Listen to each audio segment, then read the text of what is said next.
One of the arguments I hear a lot for the existence of a god is how perfect the conditions for life are on the planet Earth. And I think we need to talk about the word perfect. Survivable, sure, but perfect with the amount of natural disasters we have, with the amount of plants and animals that can harm or kill us, with the source of light, the sun, giving us cancer.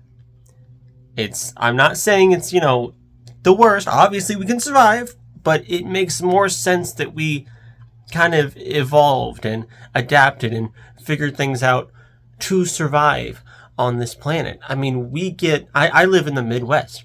We get weather reports of severe thunderstorms, tornado warnings, to where we have to take shelter and be not outside for fear of death from the weather. There are earthquakes.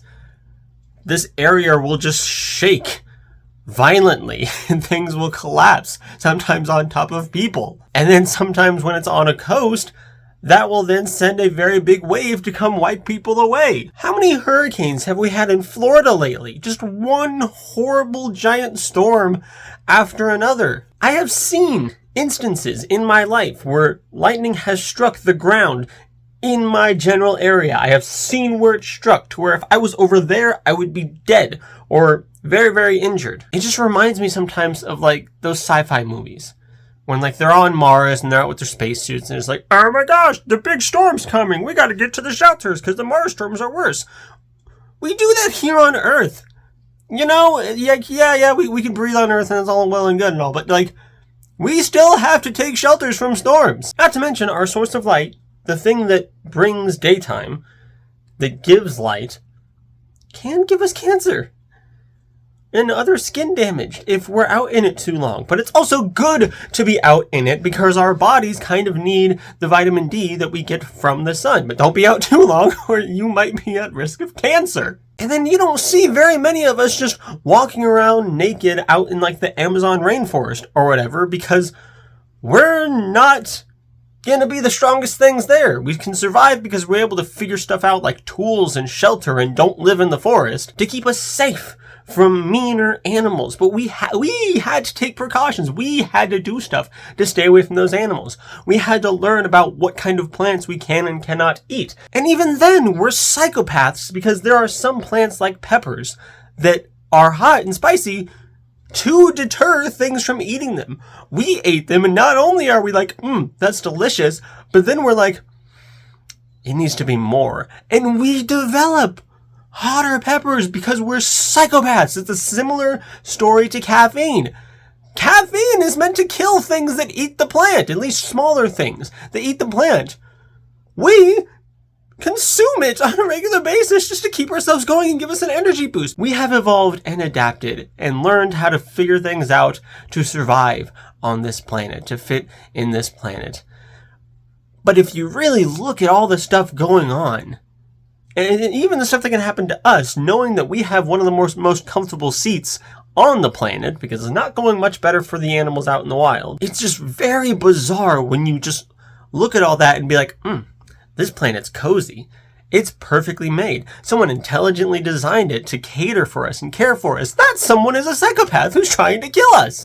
You gotta look at more, please. Not to mention our planet exists in outer space, and the threat of getting hit by other things in outer space or something else going wrong on that scale is a thing that can happen. And even Earth's position in the solar system. People say, oh, well, it's just nice and cozy. We're not crashing into stuff. Not anymore. Look at the moon or some of the other terrestrial planets in our solar system and the amount of craters that are on there. That's because the early solar system was probably a very different story. Probably a lot of stuff running into each other and hitting stuff. After a while, everything had either collided into something else or been yeeted out of the solar system to where now there's not as much stuff to hit. So now we kind of have some relative calm and we've settled into our orbits and we're not really hitting anything, but things can still hit us. In fact, a lot of things do still hit us. It's just usually not to a terrifying degree. I also like it when people like to say, oh, if Earth was just ever so closer or ever so further away from the sun, life would be impossible, even though Earth's orbit is elliptical, which means oval-ish. We get closer and further from the sun on a regular basis throughout the year. And while we're on the topic of intelligent design, we can look at the human body and how we have an appendix that could spring a leak or rupture, causing catastrophic things to us and very bad things to happen to us.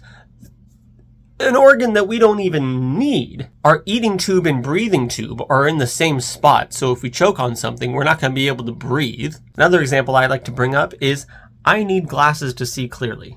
Without them, things are just a little blurry, but usually not too bad. But even when I have my glasses on, I'm still colorblind.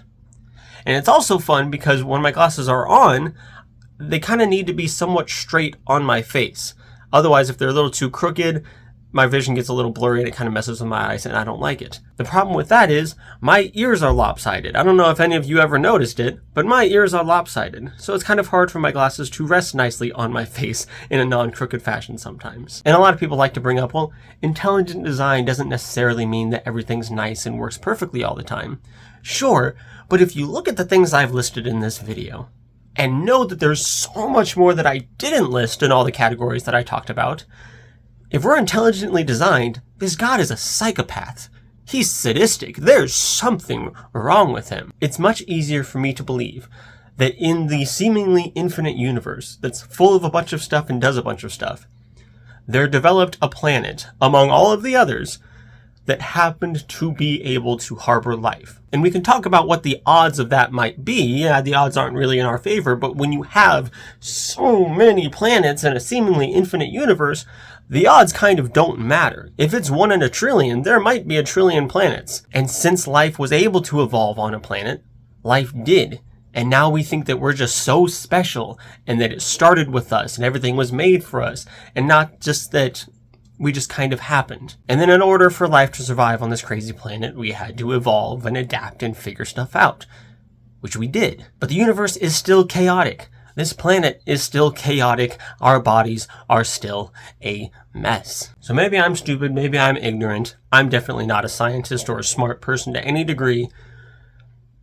But it really doesn't look like we were designed, that any of this was designed with any kind of intelligence in mind. And if it was designed with intelligence, that intelligence is frightening. And remember, just because we don't know how something works or how something got here, even if the best scientific explanations can't explain this or that, or the best scientists can't explain this or that, does not mean it automatically has to have been a god. Especially when that line of thinking has failed us, because plenty of civilizations and religions throughout human history have plugged supernatural answers into natural phenomenon that we later found out have actual natural, credible, scientific, non-supernatural explanations. A god is something that requires its own evidence that it exists, that it can do the things we're claiming, and that it did do the things that we're claiming. And until we have the answers to the questions that we don't have answers to, it's fine just to leave those spaces blank. It's the only intellectually honest answer.